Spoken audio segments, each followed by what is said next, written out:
Hello and welcome to Season 3, Episode 9 of The Dive. Today I am joined by Azael, and because Phreak lost a bet, he is not here. However, we are joined by David Quickfingers Turley.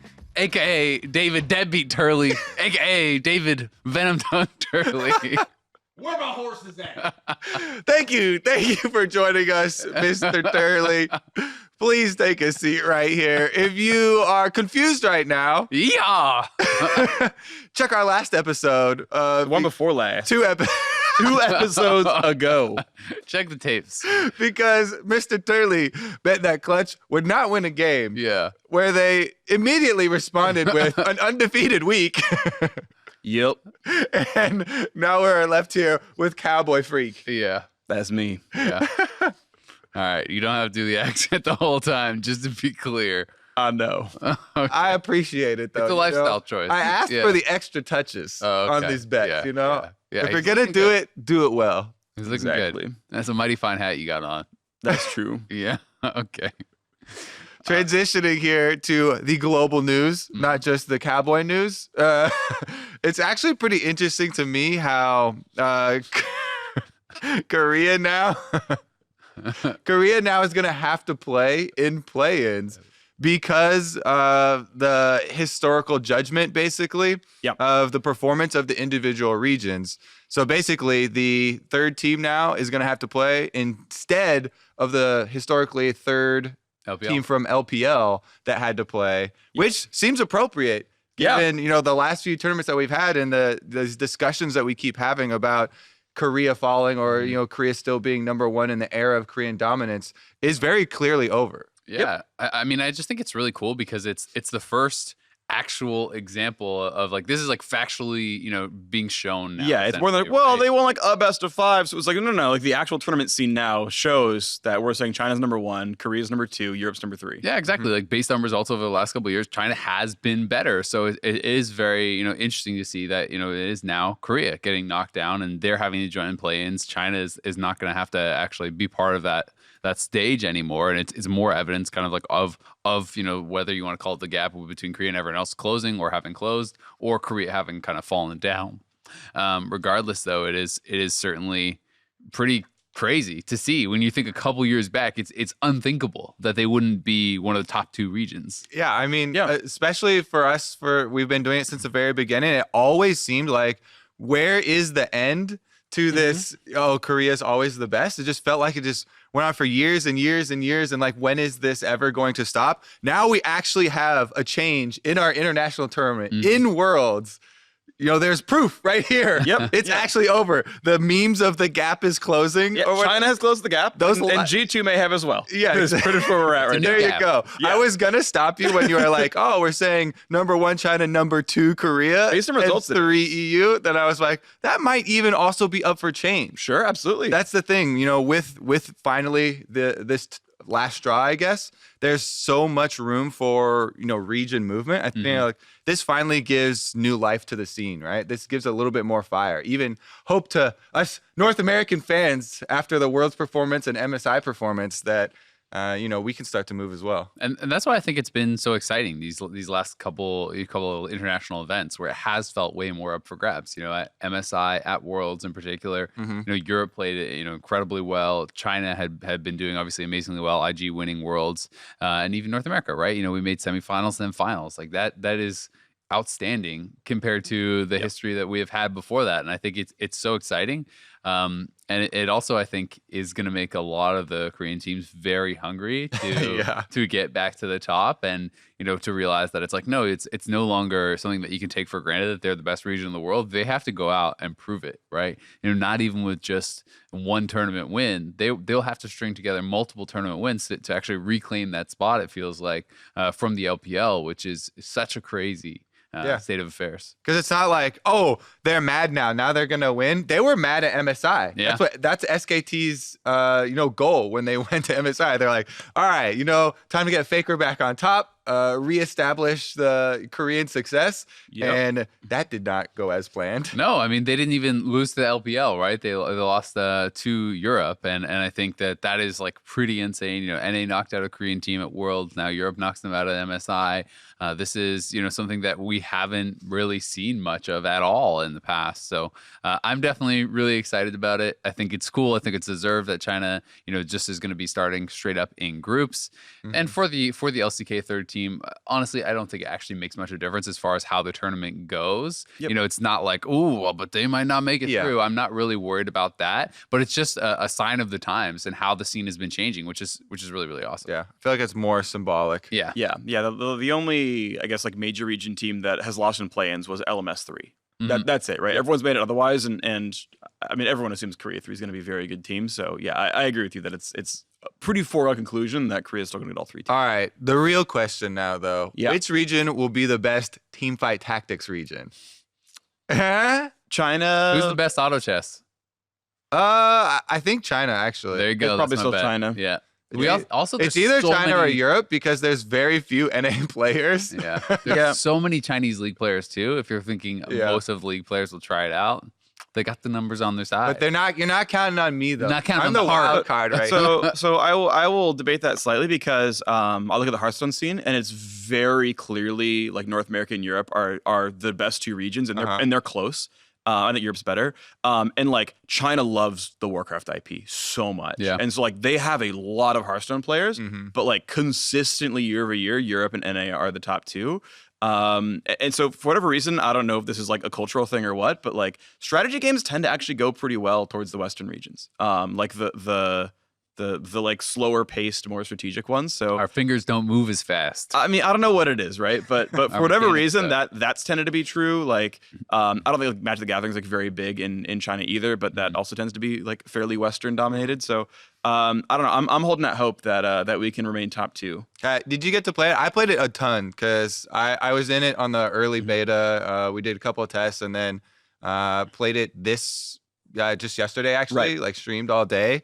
It's super fun. I think the thing I'm most excited for, though, is that they're super committed to constantly changing it. Because there are gripes I have with it right now. Sure. But they're being pretty open-minded right now about changing a lot of the different aspects of it.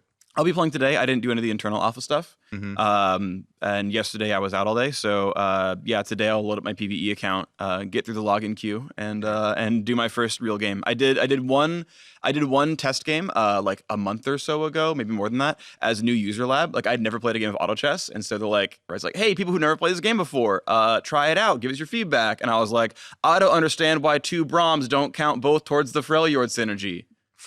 And, things like that, where it's like, I haven't played the game before. Like, it would make sense that 2 of the same We things got should the count. entry level. Yeah, and so I was part of a new user group. I think I got second of the newbie group in my group, and I gave a bunch of feedback on things I don't understand. Cool. Yeah, it was useful.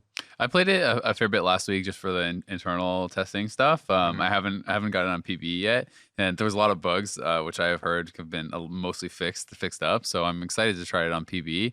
It was a lot of fun because I hadn't played auto chess either, but I feel like I had maybe a bit higher level of knowledge just based on the fact that I was surrounded by people who were playing auto chess all the time and listening to it and hearing it, especially during MSI. Everyone was like, when we had late nights, on days off, people would just be sitting in the office playing auto chess all night. That was a lot of MSI. Yeah, exactly. So I just feel like I've been inoculated with auto chess information. All right. I'll wait for the Mark episode for the for the experienced players discussion. That's fair. Yeah. But yeah, it'll be really interesting to see. I mean, it seems to be really well received thus far. I'm excited, and it's always interesting to me. This is kind of tangential, but seeing how some regions dominate in some games and not in others. Because when I was thinking about it as well, for WoW also, it was by far the most popular in China, but China never had really top tier WoW teams. It was also always North America and Europe, and then Korea. Sometimes they had a few great teams, but consistently weren't as high up. So it's kind of interesting, and I'm not sure why exactly that really is. If it's just like the tendencies of the games that they play, make you better at other types of games or various things like that. Here's my theory why North America is going to do well in Teamfight Tactics. Let's go. All right. Our solo queue is probably one of the worst solo queues for regular league. And the best part about Teamfight Tactics, you get tilted in solo queue, like you lose a game, you start flaming people. Queue up Then you TFT. switch games to the other mode, play some TFT while you're tilted. Because that's exactly what I used to do with auto chess. That's true. Yeah, you said that before. And I grinded auto chess to the top. So yeah. I feel like this is going to be perfect because now I don't have to switch clients. I'm just going to play a bunch of click the tab TFT. over. What if You you up. start getting tilted in TFT though? Then you just switch back to Yeah, that's okay. that's But the you've easy reverted. ping You're pong. fine. So when I would so get you can never log off. yeah, it's perfect. There you go. There you go. That's nice.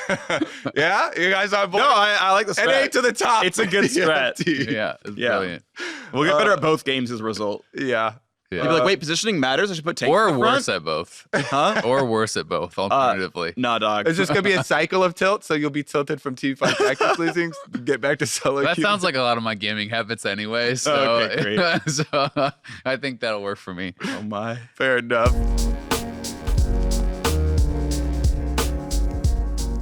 LCS is now on 9-12. Though. Yeah. I was pretty excited for this patch because one of the big champions, one of the biggest, Sylas, I think this is going to be the downfall. Oh, This he's is- gone. This has got to be the last He's straw. gotta be gone. The nerfs here in 9-12 They're gigantic. are insane for Sylas. So that is one of our permabans that we've been talking a lot on the LCS during Champ Select about how many there are right now. Like it actually started to get too full, it felt like.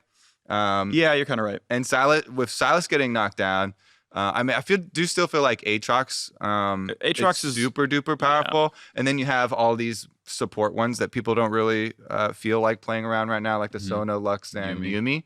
But I think this is going to be a big change. Yeah. Opening up another one of those. Yeah, I go mean, his nerf was enormous, right? And I think that it was interesting because I know Hooney got asked about this and said, oh, he wasn't really sure if it was going to be out, but like it's such a huge wave clear nerf. Yeah. And that is such a big part of pro is having priority in lane, being able to shove and then being able to roam and ward and do things with your jungler.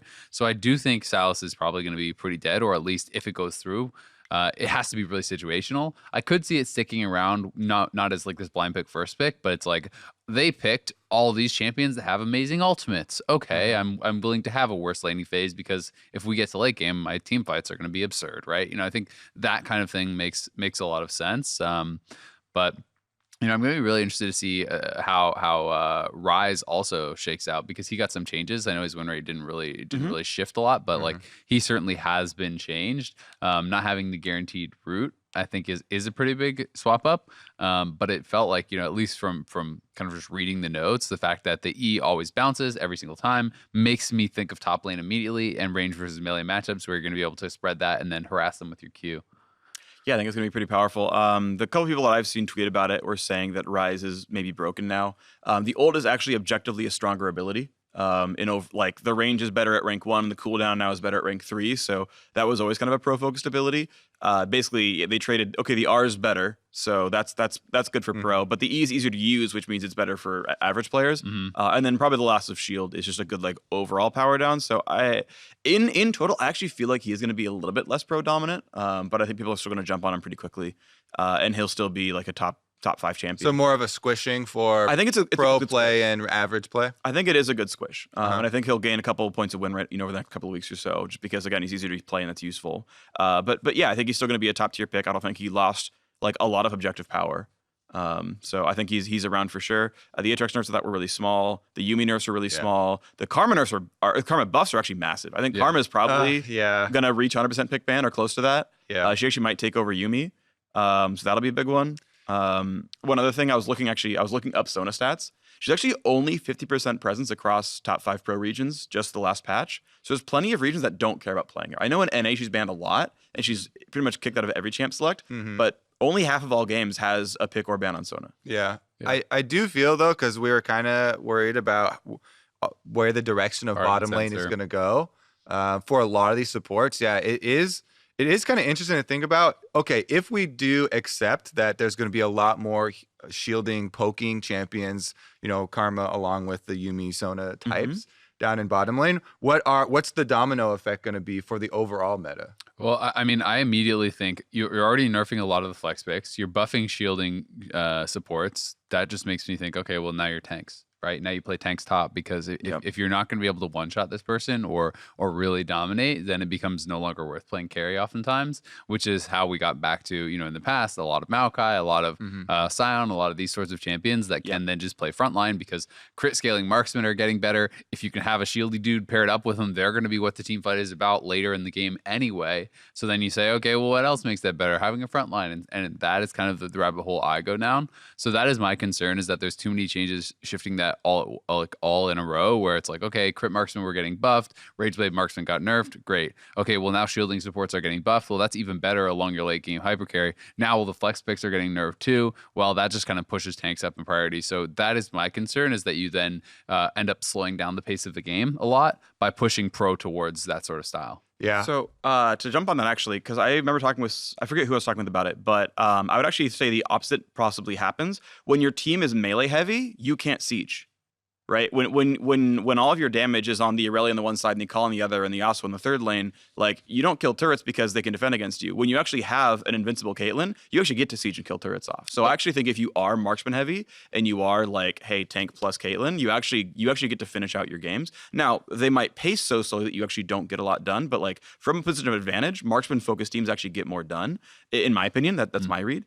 But also, I still agree with you that, like, I think we are kind of pushing this direction, that we're pushing towards this marksman-centric metagame. The one mitigating factor, which will be next patch, is next patch's Essence Reaver nerfs.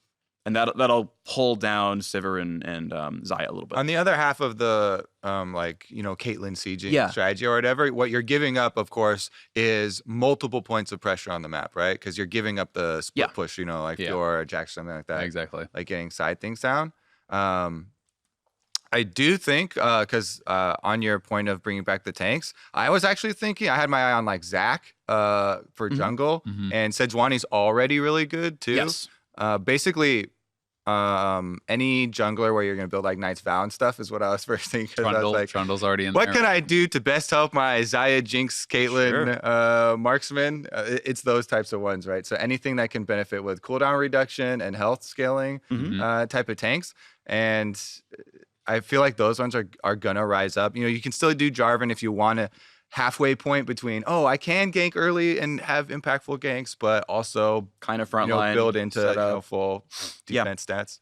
One thing I actually looked up over the weekend was pro solo queue strats across most champions. Zac was only getting played by like 5 different NA junglers. No one else in the patch is actually trying out Zac yet. The buffs are really big. I think Zac is like a viable pro champion, and you mentioned him, and I agree with you. But as of Sunday evening, no one is playing him yet. Yeah, I think it's going to, once people start to realize like the direction. Yeah. If this actually happens, if it comes to fruition. Yeah. What's kind of funny now is I think this is like the 4th or 5th patch where people are like, is it the tank meta now? Because it kept happening, right? Like we had back in the middle of spring split, like, is it tank meta now? No. Okay, we get the MSI. I was not on that one. I'm not saying it was you. I just want to say that I think people that were on that one, that was way too early. That was a big overreaction. Kobe's big brain. But the balance team keeps on, it feels like, poking it a little bit further and further. They're like, okay, that didn't quite do it. How about this? How about this? Yeah. And yeah, looking at like overall pick rates and stuff, like you look at pro play across 9.11, and you have to like, other than Sejuani, who is actually like just the most premier jungler, you have to like look really far down to find tanks in most other roles. So, and like even at support, it's like Nautilus is like 60%, and it's like, here's Yuumi and Lux and someone else, and then there's Nautilus. So it's like people aren't playing tanks a lot right now. So like it's I think it's like okay to see that kind of push forward. Yeah, there is space. And for me, it's not that I think, the matchups in top lane changed, and I didn't really think that they were super coming back in spring. I think tanks as a counter pick made sense back then, but it's more just about now, like, if the pace of the game is shifting towards all team fight, 5v5, play around your marksman, then tanks just suit that best, right? It's less about the individual matchups then, and it just becomes better, for playing that sort of style.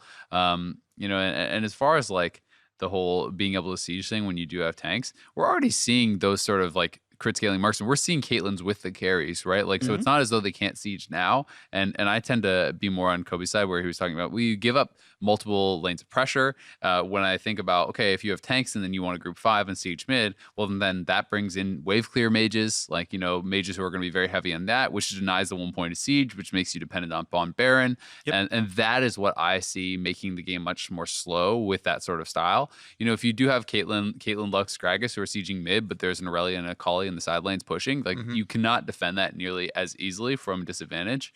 But when it's a Maokai and whatever, they're not really threatening. If it's a Maokai and an Orianna or something, they're just going to be grouping and looking for the fight, which makes you reliant on Baron. And that is, to me, what always made the game slow in the past, when it was, all about the marksman, because those champions just didn't do stuff to turrets, really. Yeah. What I really like right now about the meta, which is why we're kind of always forecasting and a little bit worried about where it's going to go, is we have team fights right now, but we have team fights where the best, say, Riven player, Viper, gets to play his champion and gets to play a team fight and like go kill the backline.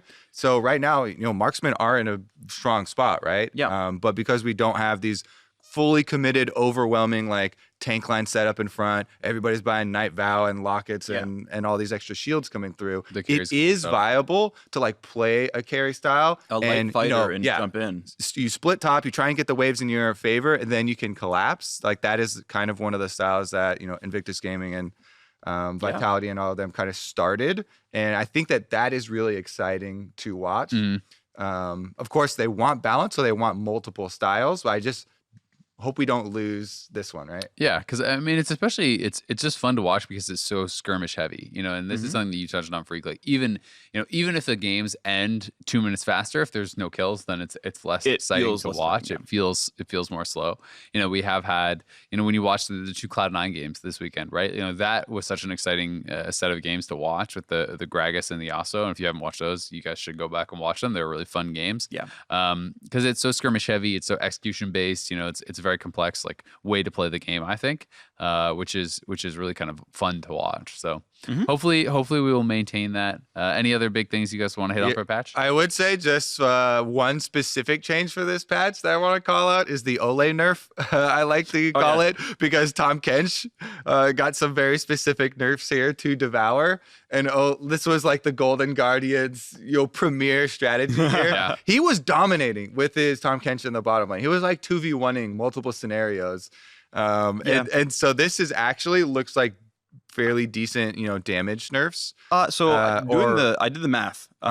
So yeah, I mean, one, it doesn't change ally situations all that much. They can spit themselves out earlier as long as they're not stunned or rooted, which I feel like that's a fairly neutral change. The actual damage change on W is very close to equal, actually. So there's a bug fix on like getting to throw minions for free. That's an objective nerf in a lot of cases. But I did the math, assuming you're hitting like another tank, same level as you, and it's actually pretty close. So maybe not the damage then. What about the range? Because spitting your ally out. This to me seems like one of the big things about the initial Tahm Kench changes of rooting yourself and stuff was, okay, you can't like flash devour people out of crazy situations and you can't, do super crazy saves, but you could still get them from a pretty decent range and then at least turn or spit them or something and have, some sort of distance gained.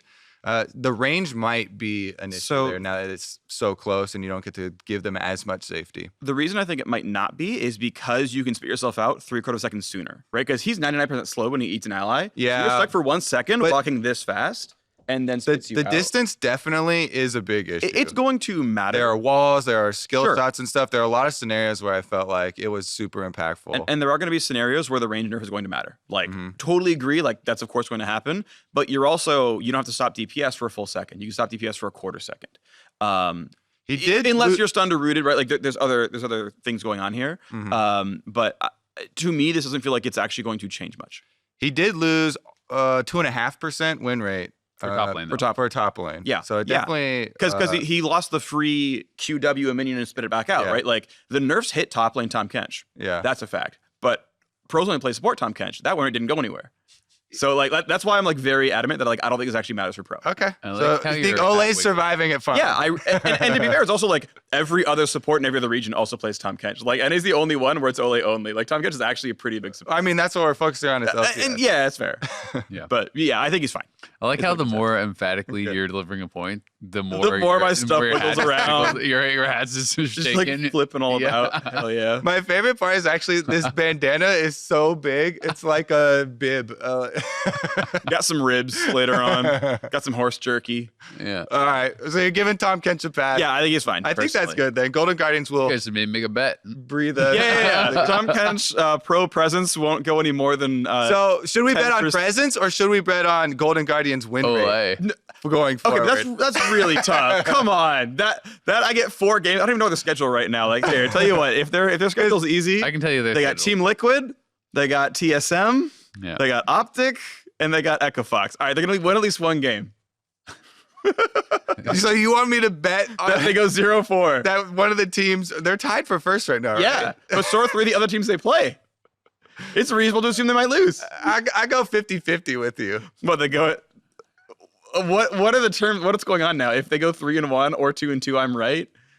And Tahm Kench is fine. What are they like? What is this bet? Yeah, what is this bet? I don't know. Sales is quoting us and doing something stupid. Classic Azale. Look at these sheeple just going along with it. Don't even know what you're betting on. All right, so Tahm Kench Because is pro presence in top who's going 5. to win if Golden Guardians go 2-2? That's Me. basically what we have to determine. Me. They have to go 1-3. So there's only 2 scenarios in which I win. Yeah. They lose every single game, or they only win one. Yeah. I don't think. Also, this is not even a Tahm Kench bet anymore. I already think Golden Guardians are good. Tahm Kench's pro presence, by the way, is 45%.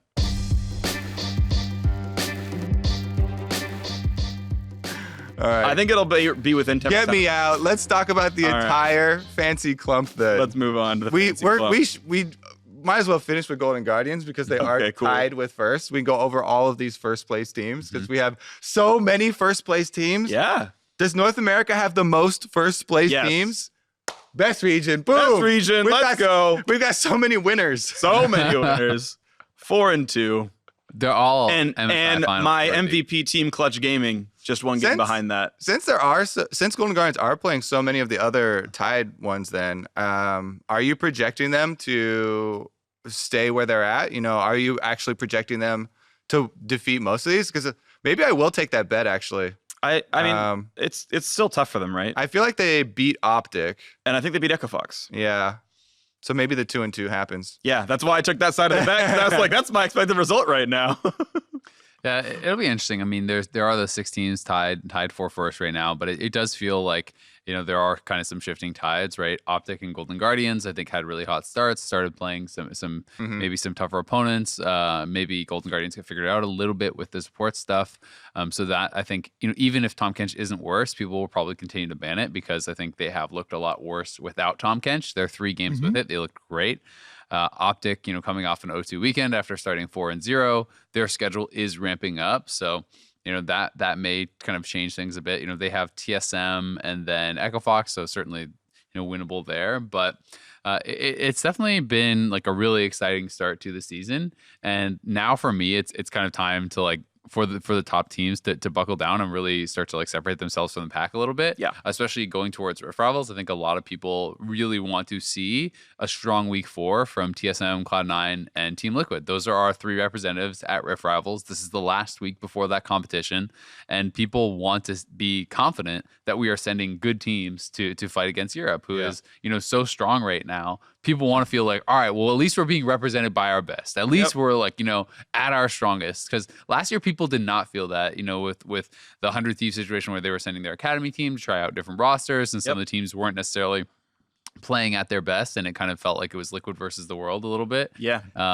But, you know. And they lost Even their when match. he's not talking, he's just nodding. Yeah, and he's just flopping all about. It's a good way to do stuff. Yee-haw! I'm trying to not interrupt you, you know, as I ride along on this show. But yeah, Europe has their 2 4-0 teams, Fnatic and G2. So like their players are actually in pretty good shape as well. And Origin is, you know, tied for 3rd. So I'm actually very glad, by the way, that like all the teams going are actually in top 3. Just like automatically, I was like, okay, good. No one's choking yet, so that's cool. But it's weird because I feel like TSM and TL are both still being like really inconsistent. That I don't know. I felt I was happy and then unhappy with the TL games last weekend, where I was like, okay, like I don't, FlyQuest aren't doing well, but I think they're a good team. That felt like a good win. And like the next game was like, that shouldn't have been that close. What are you guys doing? Like you needed a Baron Steel to win against like a weaker team. So TL, I'm still, I don't know about TSM, keeps going up and down. Where like they've had like some amazing, like, oh, okay, they're back to finals TSM. The next game, you're like, what are you guys doing? Yeah, I mean, that's why we ended up with, 6 teams tied for first place. They're definitely still, each team working through some issues. Yeah, they are. But they'll get there. Yeah, I mean, for me, Liquid, it's like it's not perfect, but it does feel like they are ramping up, right? They took the break after MSI.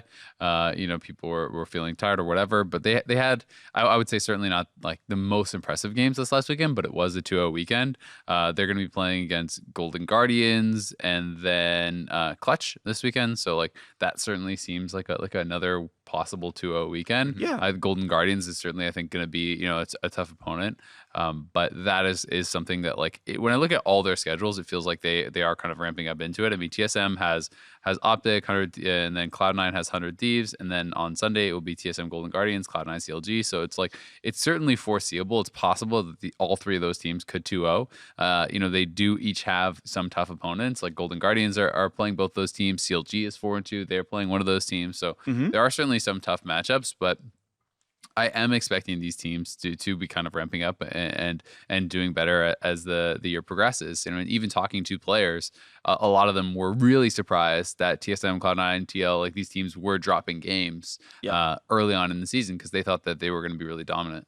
Yeah, I think Cloud9 was probably the team right at the beginning of summer where everyone was like, okay, well, at least Cloud9 is performing strong, kind of where they left off in spring. Yeah. But then they lost to Golden Guardians and TSM. Yeah. How do you feel about those losses? The TSM loss was kind of interesting. That was their second day in a row of Gragas Yasuo. I felt like they could have won with that draft, but it was so much harder, I think, to win with than what TSM did. So, they drafted, if you guys didn't watch the game, all 5, they had Gragas for AP, but both physical damage solo laners and then Varus for the marksman. So yes, he has a little bit of mixed damage, but it's essentially 3 main damage dealers are all dealing physical damage, right? And you're against Poppy, Nautilus, Skarner, I believe. So. And then it was Sivir, and I can't remember what Bjergsen was playing mid lane. Yeah, but you're highlighting the tanks, right? Exactly. And the point is just that it felt like such a difficult team to actually team fight into. They're using Aurelia top, so it's like not only were they able to pick Poppy, but Poppy now has a winning lane and an insane team fight. Later on, there's 4 champions on C9's team that had dashes, which Poppy can block. You can stack armor, you can win lane. Like he ends up solo killing Licorice. It is a very good matchup. It probably shouldn't have been that extreme, but it just felt like C9, we saw how they could execute in some of the team fights. Like they had 2 really great team fights where, Braum was blocking out all of Sivir's damage. And then when the Braum wall goes down, then Wind wall goes up and that blocks out more damage. And Sven wasn't able to participate in the team fight. But the one team fight where that doesn't happen perfectly, where it was, in the mid lane, Braum gets Skarner pulled. He has to flash out immediately at the start. They just instantly lose the fight and lose the game. Yeah, I mean, I thought it was actually a pretty close game, and I know that Reaper and West Rice and all their coaches were also pretty happy with the draft. It definitely required very good play from TSM. Also in that team fight that they lost, it was from TSM or from Cloud9. The one that you're talking about where Cloud9 lost the team fight, right? The one lost team fight in mid that resulted in the Baron. That also required a really good Poppy ultimate on Sneaky. I'm talking about the one that just ended the game, where Sven got a Quadra and they just walked down. Okay. Well, the pivotal one where they got the Baron, to me, also required a really good Poppy ultimate from Broken Blade. Yeah. So, there were a lot of things where they also did have to play it super well. And yes, they probably could have done something else. I was definitely expecting them to have either an AP heavy support or some sort of AP carry for Sneaky to have a little bit more balance, so it's not as easy to itemize these tanks that you already saw early in the draft. How did you think about the game, Phreak? I guess the thing I would sum up is I was just incredibly impressed with Broken Blade. that, to my knowledge, I haven't seen him play Poppy in forever, and he looked incredibly Got the comfortable. solo kill. Yeah, big game-winning play in that team fight. Right, and those things are like really easy to point out. I was like, oh, these things happen, but like you look at sort of how he's playing the lane, even just like in the basic trades, and it's like, wow, he's using like every cooldown perfectly, and he knows exactly what the guy can do to him. Like this guy clearly knows how to play this matchup out, and maybe he's gonna like come give an interview like, oh, I've played this matchup twice in my life, but like everything lined up perfectly. Like he was always trading with the shield properly, and just felt like, wow. His opponent has no idea how to beat him in this matchup at all. Like he's clearly just outplaying Licorice the whole time, and so I was just thoroughly impressed with Broken Blade, who had a pretty near perfect game. It felt like, yeah, and it is, to be fair, I think regardless of how well the Aurelia is playing, that is a really hard matchup. Like the only chance Aurelia usually has is like many items into the game. Once Poppy's damage stops becoming as irrelevant, then maybe you can kind of be winning there. But you know, it certainly wasn't that. Like I know I saw a lot on social media, people have been like, oh, this was a draft loss, oh, they're doomed, Reaper is trolling, all this sort of stuff. You know, I didn't agree with that, because even like I just thought it was more difficult to execute. But that is something that Cloud9 does a lot of the time. They do these skirmish heavy, high execution things, and if it works great. The thing that was more disappointing to me about the way in which they lost, and you know, especially for that final team fight where Sven gets the quadra and whatever, was they almost had Niski on IE. He did the Bloodthirster, Bloodthirster. He had IE gold. They're sitting 5-man mid with a team that wants to 1-3-1, and it felt like maybe they were too nervous about getting engaged on, but they had forced out Broken Blade's teleport to Baron. They disengaged. Licorice now has his teleport back, and he's not going to a side lane to draw pressure. You don't have them resetting to get Niski and IE and putting him in a side lane, because that was the point of the game where I was like, oh, if you can get there, then maybe you're actually going to start, you know, winning it. You're going to start taking over, because Yasuo gets so much stronger when you get that 100% crit, because he had gone PD, Bloodthirster, and a QSS, I believe. So it was like pretty far back in the build to get the IE. And at that point in the game, I just was disappointed that they were sitting 5-man mid, and that to me looked like, okay, you're seeming somewhat scared of getting engaged on. You're not really sure exactly like where you should be or how to play this out. And that's where Cloud9 kind of fell flat, I think, to me, and were able to give up that engage that TSM capitalized on and end the game. But you know, I do always think it's interesting, and it comes back to a discussion we've had a lot of times where it's like, what should you draft for? Should you draft for what you believe to be like the peak composition or ease of execution? You know, kind of like what is your aim? Because I think if you're aiming for just like the most regular season wins, then the way that TSM drafted is just like way better. You know, it's like you can make more mistakes. It's like requires less perfect execution, I feel like, to be able to win the game. But if you believe that you can reach the highest highs and you say, okay, well, if it doesn't matter if they're all physical, if they can never get the team fight, if you play perfect, then maybe it's the Yasuo, Gragas, Aurelia, split push, do all this crazy stuff. Right. So like I can see both sides. I just think that like, you know, it's much harder to do what Cloud9 were doing in that game. I think. Go ahead. Sorry. Well, I don't know. I just think the most important part of that was the not playing to your power spikes. Like that's important no matter what composition you have. So maybe that is, you know, one of the bigger issues, because they were performing pretty well, you know, in those team fights. And I remember now, it actually was the same fight where Broken Blade had to get that Poppy ultimate on Sneaky, and that it was a pretty close one. Yeah. So I don't know. It definitely could have, you know. I would say overall, like the question, like, hey, how should you draft? There's Team by team, right? Two ways to think about it. So one is like, okay, if you're thinking long term, you want to draft in a way that like gets you to playoffs, but also practices like the strats you want to play so that you can win playoffs. Like if you're thinking super long term, like you're a team like Cloud9, you're using regular season as a way to win playoffs essentially, and it's okay, get there, but then be in shape. So that's like the general overarching thing of it. And then on a game by game basis, I mean, really what it comes down to is you are drafting the best way to win the game. Like you're trying to give yourself the best odds to win. And if you're like, well, we're IG and our mechanics are sick, and you know this is a comp that needs to play aggressively, well, good thing our players are aggressive, then it's a good draft for us. And if you're you know, Golden Guardians who are not so aggressive of a team, that's not a good draft for your Golden Guardians. And it's based off of, you know, who you're against and who you're playing as, and what the patch is, and knowing that, well, patches change every 4 matches, and I think generally speaking, you should probably draft team comps that look very short term, because you have no guarantee that your comp is that X comp is good next patch, or by the time playoffs comes in, or by the time MSI or Worlds comes in. So don't draft with an eye towards 6 months in the future because those comps probably aren't good, right? Like that sort of idea of like, well, we think the world's meta is going to be about team fighting. I literally wouldn't change anything about that draft except have Sneaky on an AP threat. That's a big change. I don't think that's too much, right? Like the Braum is still really important for blocking Sivir damage. Yeah, but that's a big change. You're saying you wouldn't change anything except completely changing their damage profile, right? I mean, yeah, one champion. Yeah, which is a big deal. Like that's a huge difference.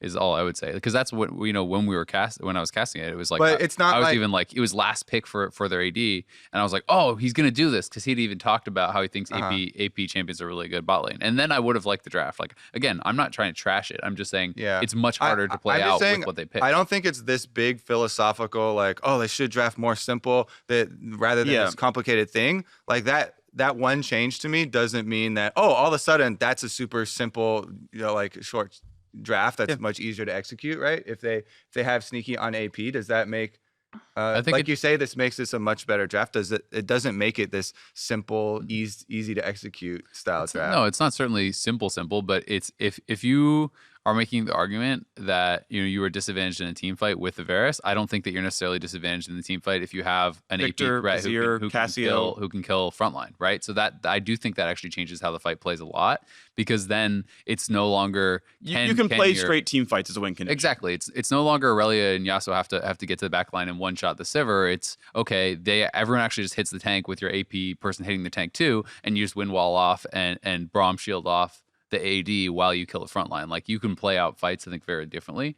But I mean, regardless, I think the comp was fine. I just think it's always an interesting discussion, just like based on how people approach drafting, like what the goals are and everything, right? Because some coaches I'll talk to and they say that it's like, no, you should give the most room for error possible with the draft, right? Mm-hmm. And I would at least say with the C9 draft, I think we probably could all agree there wasn't a huge amount of room for error in team fight execution and in like how you play out a comp like that. But of course, that's why a league is kind of, I think, cool, because there's so many different opinions and you talk to 3 coaches and they'll give you 3 different answers on who won the draft. Yeah.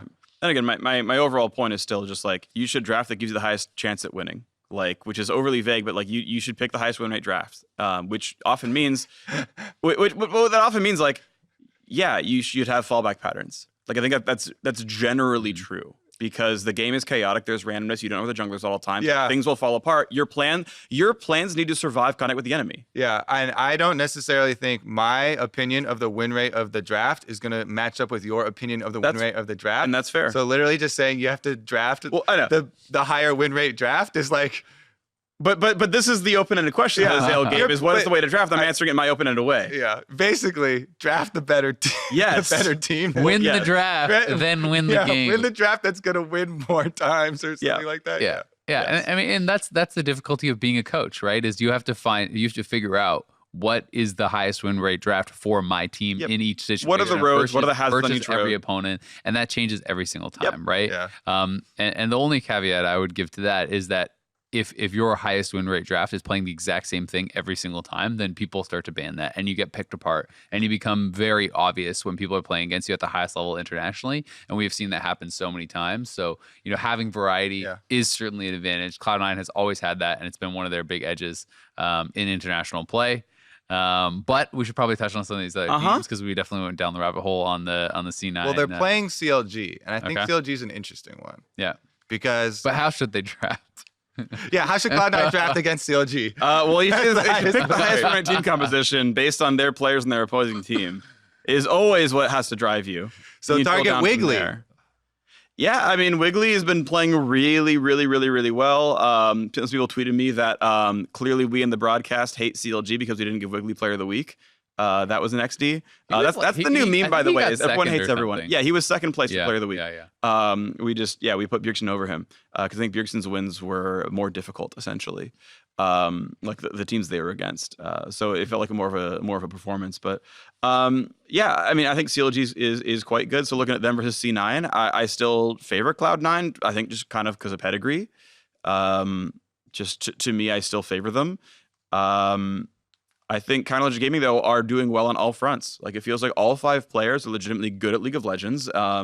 Like, if this is an on day for CLG, they can beat any team in NA in a best of 1 or a best of 5. I think their normal level is a 7 out of 10, but they can all hit a 10 out of 10, which means they beat any team. I think C9's normal level is like an 8.5 out of 10. And so it's just a kind of up to variance. I think the CLG, this version of CLG is just significantly better than the spring version. So like they made some really good improvements. That wasn't just, bringing Ruin in, right? Yeah, I think Ruin has melded really well with the team. All of them, have very positive things to say about him.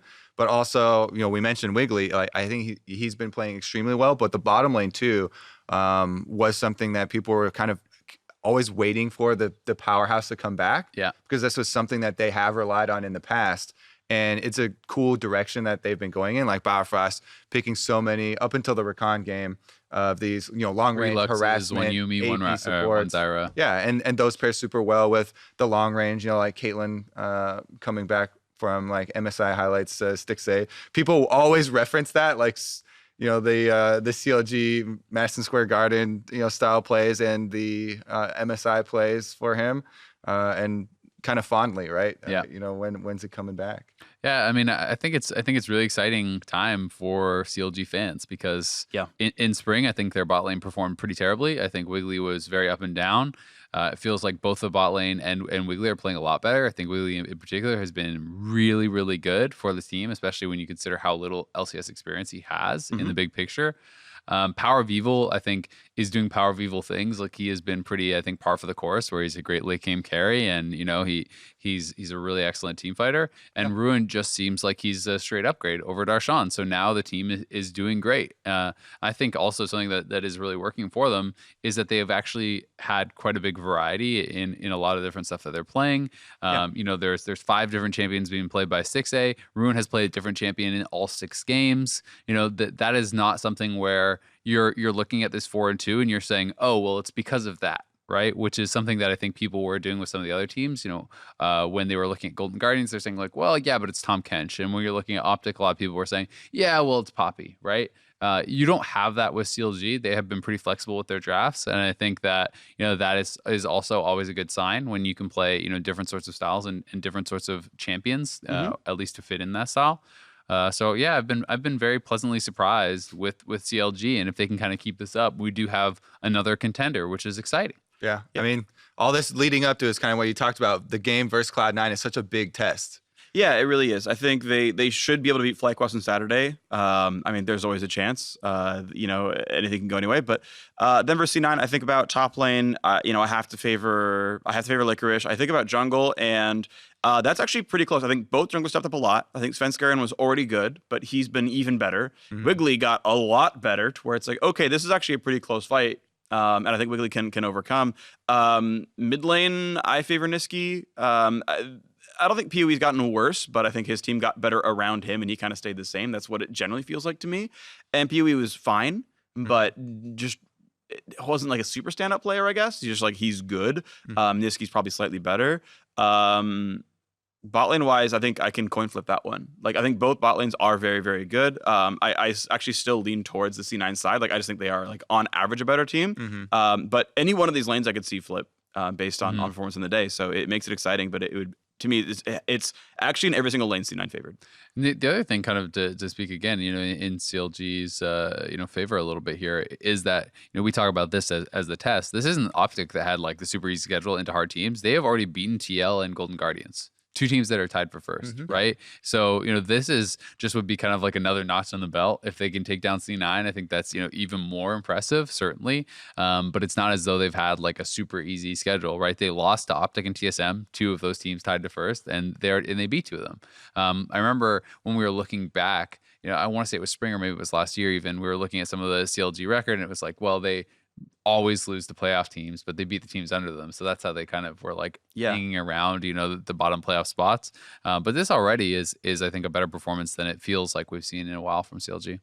Yeah, actually wouldn't shock me if CLG ends like, I guess it kind of would, but like they could end the first round robin in first place and with 3 wins in a row because like beat FlyQuest, yeah, absolutely. Beat C9, totally possible. And your last their next one. And then it's already clutch. beat TL. Clutch. Okay. Yeah, which is like actually you could 3-0 that record. Yeah, that's and true. then you're 7-2 in the first round robin. You're like, oh my, wow, you're just like actually great, which is super exciting. That's super cool. It's good for them.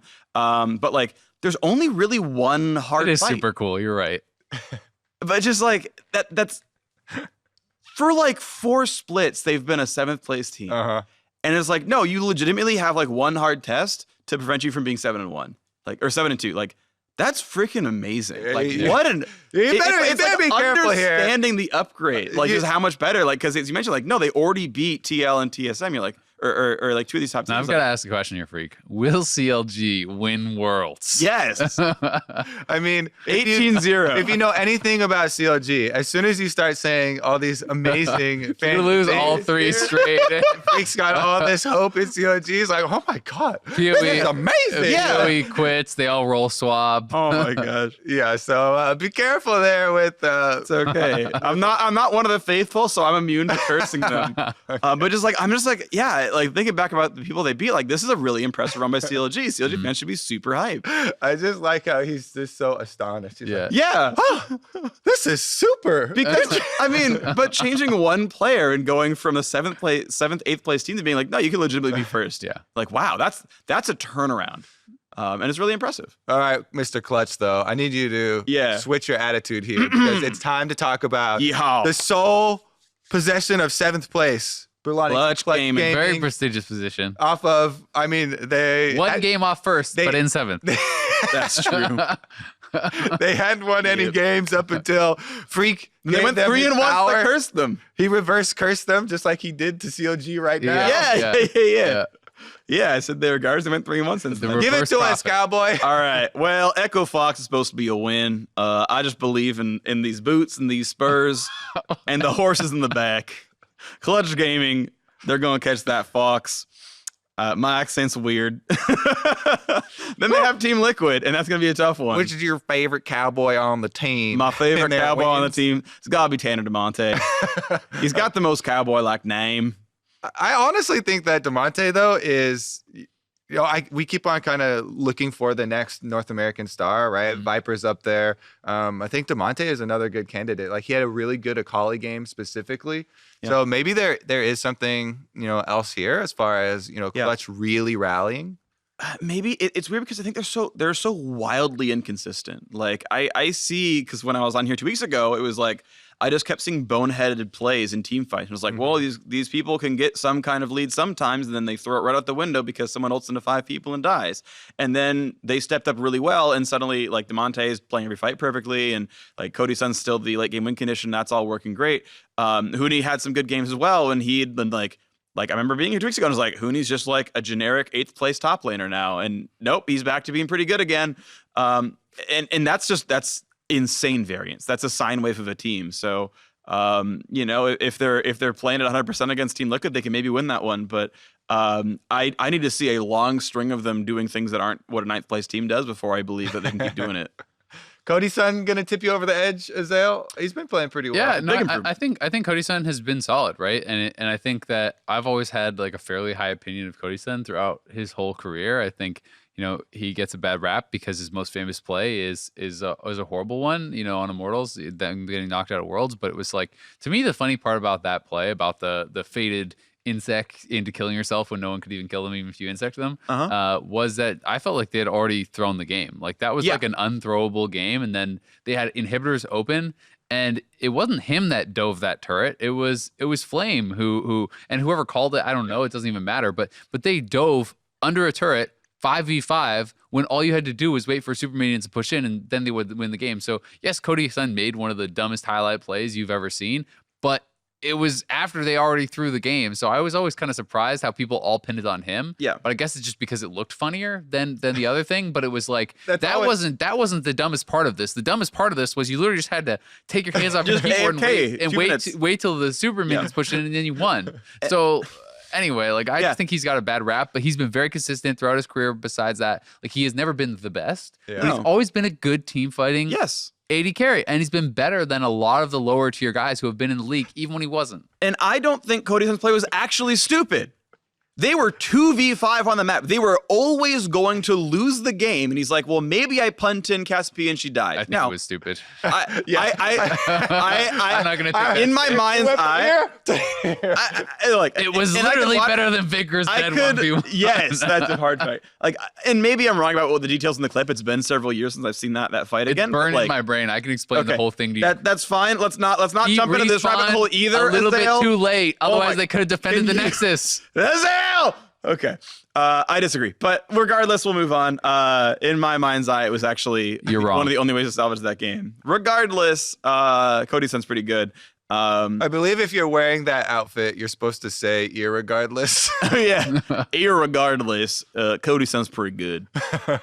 Yee-haw. Honestly, though, the point you were making about it being, a funnier looking play, like that's the whole point, right? People will watch that's like a clip that goes on America's Funniest Home Videos, right? Yeah. Those things get voted up. Them diving a tower, you're just like, well, that was dumb. And lots of teams have done that mistake. I also think of Misfits. Yep. What was that? First SKT? 3 years ago. Yep. Yeah, they were on the brink of one of the biggest upsets in best of 5. Like at that time. Yeah. Would have been the biggest. That was going to be the biggest upset, right? Yep. That was insane. Yeah, but people get a little bit too hyphy sometimes, yep. and they throw the game. But yeah, either way, Clutch definitely looking better. Then bottom of the table looking a little bit sad. 100 Thieves, they got some company in last place now, and surprise, surprise, 2 of our playoff teams are their company. That is kind of shocking to me. FlyQuest and 100 Thieves and EchoFox all sitting at 1 and 5. I did not expect FlyQuest to be looking like this. I think we should reference it as these teams are tied with 100 Thieves. Yeah. And you're like, whoa. Yeah. 100 Thieves got their first win though. Yeah. Woo! Yep. It was a struggle. It was a struggle. Mm-hmm. But they did do it. Do you think that we've talked about it a lot of times, right? This is such a big topic. 100 Thieves, this roster, how long, they've been struggling. And we've always tried to find the way back in and said, it has to be a multi-step process. This is the first step, right? Because you have to take a step that's different from losing every single game. Yeah. To me, I no longer have any faith for this split. I think that But they just won a Zale. It doesn't matter. I think it's doomed. But so what I think that they're actually doing now, you're bringing in Fake God, you're taking out Someday. I think that they are now being like, okay, this year is just lost. Now let's focus on the future. Let's see, can Fake God, after having played, most of a split, be the guy that we're like, yeah, no, we want to keep this guy on our team. He's going to be a great resident player. You start digging for that and you start figuring out, okay, who are the residents that you can keep on your team to make this look like a good team for next year when you blow up the team and change everything. And I think that is honestly what 100 Thieves are looking for and what they should be looking for. I think at this point, I don't think you're making Worlds. I don't think, even if you make playoffs, somehow you probably just go out in quarters. So I think you focus on the future. And that's one of the great things I think about franchising is, they took a big bet on Bang coming in and all these things. It didn't work, but they're not screwed for the league now. You can start planning for the future and trying to grab a great resident and then build around that, because you need to have a couple really strong resident players to make a good team, even if you buy the best players in the world for imports. Yeah, I am glad though that they did change things around. This is the time compared to this time last year where they switched things around right before Rift Rivals. We're not going this time, so feel free to do your stuff. Still mad about that. Yeah, and hey, they picked up a win doing it. They picked up a win against the next weakest team in the league. Those squads are all playing each other, which is going to help. We have EchoFox FlyQuest in a while, but or I think it's actually coming up really soon as I look through the schedule. So yeah, we'll see kind of who else can pick up various wins here. But yeah, for the bottom 3 teams, they all have major issues. And if Wadid starts playing for FlyQuest and that turns things around, then sweet. Maybe they can start making their way back up, because none of these players should be bad enough to be 1 and 5 at this point. EchoFox side, they had their experiment. They reverted the experiment. Then lost 100 Thieves. So, not sure what's going on there, but that's not good either. So, yeah, it's a bunch of stuff to sort out, and it's all these teams that are actually, all of them are trying to find their identity. Yeah, I think if I got to pick one of the teams all tied for last, to break away. It'd be FlyQuest. But Yeah. I think that's probably most people would have that similar thing, considering what happened in spring, and how well they perform. Also, I have heard a lot of positive things about Wadid. It's just that, he had the visa issues and then he just got back recently. So maybe he will be able to play. I think that will be a positive when they put it in, considering, what they've been saying about the practice. Yeah. It's still concerning for the team, this start. But I do think they can maybe make a surge. Like, that would be one of the, if we get towards playoffs and you're like, what's your dark horse to like break through the top 6 or whatever? Yeah. And they're still outside, that would probably be a pick. I think especially because they have so many veteran players, right? These are guys that have so much experience. You feel like they should be able to pull it together. They've done it so many times. So many of these guys have made playoffs so many times. It feels like, with all those players with that much experience, you should be able to hopefully turn it around. But I am pretty shocked, honestly, and some of it kind of got written off a little bit in the early weeks because it was like, well, they had a really hard schedule, right? Clearly they're not top 3, but surely they're still, 4, 5, 6, somewhere in there. Yep. But they just keep losing. And, it's been, kind of disappointing to watch. I think Santorin was such a bright spot for me in spring. And I have felt like he has had some good moments, certainly, but he has not been that standout player for me thus far in summer. Like, he has not been dominating games. He has not been really explosive. There's a lot of games where I just feel like, both the Elise games I think are the perfect example where you want to see this champion dominating early game, constantly ganking. And both games, I want to say level 7, level 8, he's 0-0-0, maybe forced a flash or did something. It's not that he's making horrible mistakes and looking terrible, but he's not feeling like the superstar that he did in spring where he is making everything happen for the team. He's just kind of been neutral. On the other side, I think Amazing has been absolutely great. In love with Amazing on 100 Thieves. I think he is their best player by far. He's doing a lot of work. He's really, really stellar. Every time I hear him talk in huddles or team comps, whatever, he's super vocal. He seems like he's the emotional leader of the team, probably the in-game leader of the team. His post-game interview, he said, like, yeah, me and Ryu, we're very talkative and we're putting Band-Aids on all the issues our team has because we're just directing people around. Like, great. You two are what's going to make you win some games. FlyQuest 100 Thieves is happening on Sunday. I take 100 Thieves here, actually. I think, maybe Wadid does come in and change something around, but like with Ryu in, with Amazing playing well, again, ignore week 1. Okay, you're 1-3 in the 2 weeks of play I actually care about, and your EC games are coming up. Let's go. I think 100 Thieves are maybe my dark horse to actually make the entire run up to playoffs. I'm putting a lot of stock in one game where they beat Echo Fox. Like, I realize that's a little silly. It's the anime arc, But it's to me, like, arc now. It's 100 Thieves are the anime arc now. And so I'm kind of about it. And I'm psyching myself into this now, like, way too much. I really am. Like, and I'm aware that this is probably not going to happen. All they have to do is draft the highest win percentage. Yes. Absolutely. And, they're going to play Cloud9 on Saturday, so good luck with that one. But, I just feel like there's a chance. I feel like this is the road upwards, and maybe that's a really steep hill that they climb quickly. I feel like that might be a fun bet to make. Who's going to win the 100 Thieves FlyQuest game? Yeah, I think 100 Thieves. All right. I'm confirming 100 Thieves. Then. All right, cool. If you lose, then you have to have a bunch of 100 Thieves gear or something, I guess. And I have to win a bunch of FlyQuest gear. Okay. Right? We'll switch. Okay, I'll do 100 Thieves. Yeah. So I actually have a FlyQuest jersey, or not a jersey, but a shirt from their tailgate. It's got Phreak on the back. It's like showcase greatness in the front. Horses in the back. Phreak in the back. Horse in the back is today. But yeah, I will wear my FlyQuest Phreak shirt. I actually have their jersey too, so I will probably wear one of both. Okay, I have 100 Thieves stuff. All right, stop. All right, that's what's happening. Sweet. All right, Twitter questions. Let's do it. All right, we got the first one from the best Twitter name of all time, @thedive420. Thank you for making your Twitter name. Dank. Very dank. All right, he says, Perks on Euphoria said to win MSI from Western region, you need the best players in every role from that region. 1, do you agree? 2, do you think TL has that? Or is it maybe the lack of Bjergsen, Licorice, etc. that they lost? I do agree. And I think we kind of even went over it before MSI, though, of like craft your NA super team. And I did make adjustments to Team Liquid. One of the biggest ones is Licorice for me. Then I was up in the air about the mid laner. Because, well, Jensen hasn't dominated within NA. He does always, I feel like, perform better than our other representatives at international competitions. Yeah.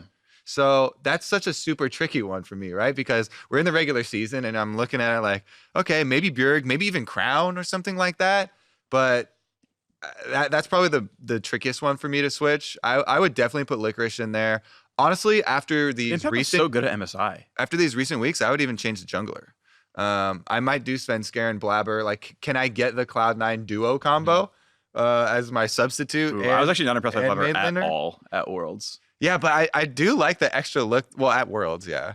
Okay, yeah. But I mean, he's such a new player. You got to give him all the experience that he's got. Okay, you just want to give him the reps just to see him. And it's always nice to have a jungler as your sub, I feel like. Okay, I see that. Sure, yeah. If you're gonna pick a 6-man, why not? Would pick you a jungler? change anything beyond Licorice for that team? On the TL side, I mean, I would definitely understudy Xmithy. It would be Svenskeren for me, but I would probably keep Xmithy For the sub, over yeah. over Blabber like 100% of the time. Yeah, you have to convince me that Blabber's a better choice, and you have to convince me pretty hard. Mid lane's close. I'm willing to still consider Bjergsen here, just because. I mean, we'll see. I feel like a lot of the years was like Bjergsen back when. Because we'll see. Well, sorry. I mean, I could go into like the reasons why. It's like, well, he was with Doublelift back when Doublelift was cursed, and like, you know, had some of those mistakes. Like, it's only been in the last year and a half that NA's actually been good internationally again, and that's when TSM missed Worlds. So like, maybe they could have also ridden that wave, you know? Like, we're now suddenly believing NA is good. Or are they doing well because TSM isn't at? You know what? It's actually that, right? It's not that NA got better. It's that TSM gave the slot up. That's what it came down to. I mean, That's a quotable. That's a quotable. Yeah. I mean, I don't know. They died for the greatness of NA. But I'd also be willing to say, like, you know what? Actually, we're just going to keep Xmithy or just keep Svenskeren, and it's Jensen Bjergsen. That is a swap, right? Yeah. Like that's also a pretty good way about going about it. It's definitely interesting because no one will even consider the bot lane, right? Oh yeah, I think everyone's like, yep, 100% they're the best. Top side of map you can give consideration to, but the thing is, it's like when I look at NA only, I'm like, yeah, of course Licorice is better, right? But when I look at how Impact plays internationally, I feel like Impact is never a liability internationally. He's always doing quite well. There have been some I'm games. sure there are some games. But like when I think back to you know, Licorice versus even like Fnatic at Worlds and how some of those ones have looked, and then I think about would Licorice have performed better at MSI? It's really hard for me to make that bet because Impact was so damn good. Like, I think Impact was their best player at MSI. Yes. He played against, you know, people were calling Shy the best player in the world, full stop, not the best top laner. He went up. So, I mean, you don't have to agree, but like, I think when people were talking about it, you know, among the broadcast team, that was the one that most people raised their hand for. Yeah. Wonder, you know, another guy who is absolutely incredible. Beast. You know, people were saying top lane is insane. It's stacked.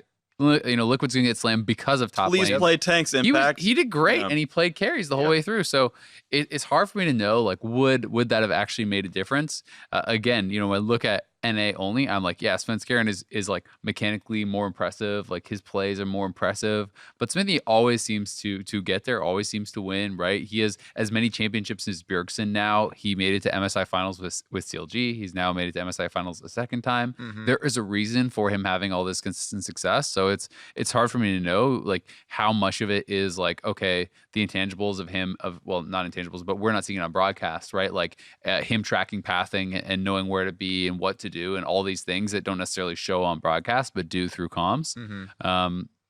But you know, I don't know, but I do fully agree that it's like you need the best, you need the peak of your region, because our regions don't have as many incredible players as China and Korea. I think that's just a fact. Yeah, I like that this discussion just highlights that Team Liquid are close to that. Maybe a couple of small tweaks, I think, but yeah, they're definitely close. I think it's telling that our one version of our dream team is Doublelift and people who were at one point imports, right? Like you could easily have Impact, Svenskeren, Bjergsen, or Jensen, Doublelift, Core, and you're like, yep, we brought them over. They came to America, and they're our best team. TL can do that next year. Sure. Jensen becomes a resident. That's one of the things that people highlighted a lot when he was picked up, is that you literally could have the Doublelift and 4 imports, and there's a reason that they are going for their 4th straight championship, right? Like they are, they picked the best players. And there's also it's this reasoning that like we keep jouncing. Okay, well, am I judging just in NA, or we're looking back at these historical international performances. Like that's also so hard because Of course. you want to analyze the most recent footage that you have of all of these players, and all of that, of course, is going to be domestic.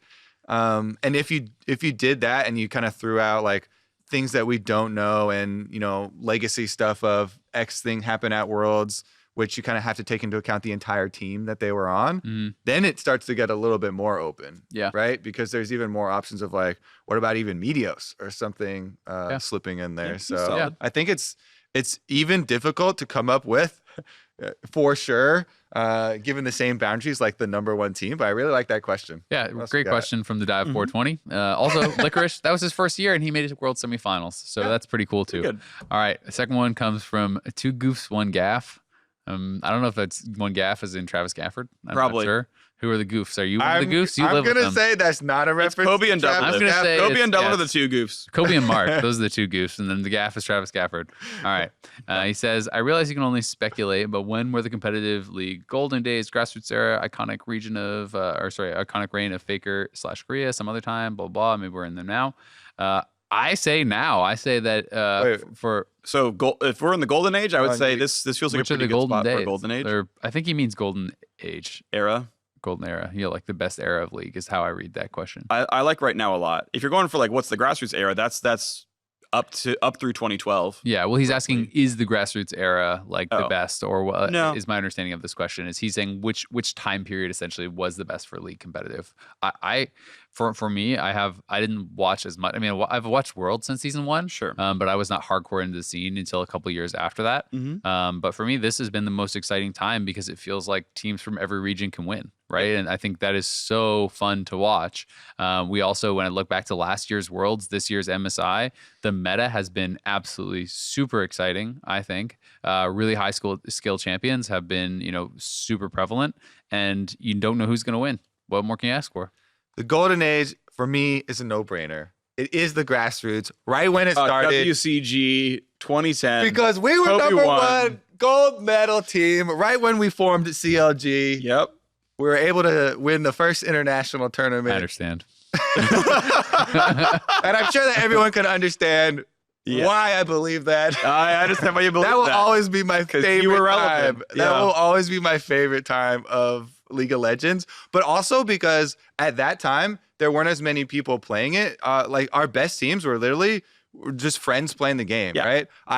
We formed CLG because I made friends with these players just because we were at the top of the rating system. So you always get in the same game literally every single time. You know the like 15 players that you're ever going to be matched with. And it just like it was just such a strong community. And those were also the times of like, first traveling to like meet these people in person that you had only played with online for a super long time. Going to these tournaments in person was definitely one of a kind experience. Yeah. What about you, partner? You still say now? I'll still say right now. Yeah. Yep. I understand. Yeah. I don't agree, but I understand. I mean, and there's a lot of lenses for it, right? It's anyone can win. It's the scene has matured a lot, so like players can earn a living now, like much more so than before. It's maturing to the point where people aren't just like, well, it's 5 dudes living in 2 bedrooms in a closet, like. Hey, we had parties in that closet, man. That's great. Yeah. but right, like there's a lot of maturation, which is really, really nice. So probably in a decade it'll be even more impressive, and it'll be like, oh, it's actually still this one, right? Like I'm happy if it keeps going up and to the right. That's great. I'd love that. So, but yeah, this is the best I've seen League of Legends in, and just like Western esports or just esports in general in.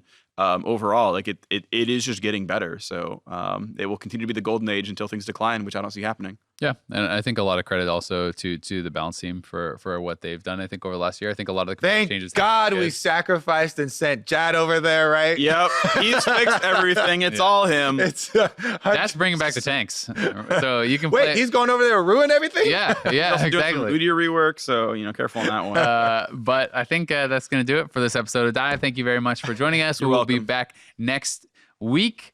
for an episode of Dive4ya, a Rift Rivals 1. Yee-haw! Until then, you can tune in week 4 of LCS this Saturday. And don't forget to pick up your Rift Rivals tickets from lcs.squadup.com to watch NA smash EU. Or try. Please. Our hardest. We'll do our best.